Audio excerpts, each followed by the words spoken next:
ఏంటమ్మా వంట చేస్తున్నావా? నాకు తెలియక అడుగుతాను. ఇంకెంతకాలం మగరాయిలాగా ఊళ్ళెంబడబడి ఉద్యోగాలు చేసుకుంటూ తిరుగుతావు? పెళ్లి చేసుకుని సాగు. అసలు ఆ పెళ్లి అనేది ఎంత మధురమైన అనుభూతో తెలుసా నీకు? అలా భర్త కోసం ఉద్యోగం నుంచి ఎప్పుడెప్పుడు వస్తాడా అని ఎదురు తగలెడుతున్నాను కదా ఇక్కడ వంట. మళ్ళీ ఎప్పుడెప్పుడు అని అడుగుతావేమిటి? ఆ ప్రాణాన్ని దాపరించాడు మొదనష్టపాడు.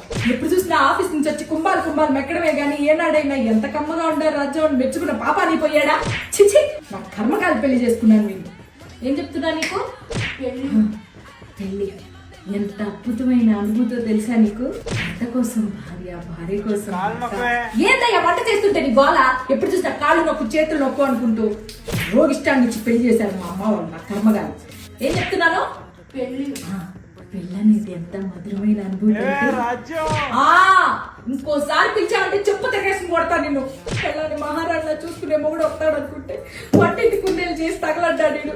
నా కర్మ కొద్ది దొరికాడు. ఆ రోజు మా అమ్మ మాట వినకుండా ఉంటే ఎంత హాయిగా ఉండేది. ఏం చెప్తున్నానే? పెళ్లి చేసుకోవడం. పెళ్లి ఈ కాలం పిల్లలకి పెద్ద ప్యాషన్ అయిపోయింది. ఒంటరిగా బతకడం, ఎవడి ఖర్చులు వాళ్ళు పెట్టుకోవడం, ఇదో బ్రతకానే. ఇంకొకసారి పిలిచావంటే గొంతులో గుచ్చుతానా? పవిత్రంగా తగిలాడు. ఏమంటున్నాను?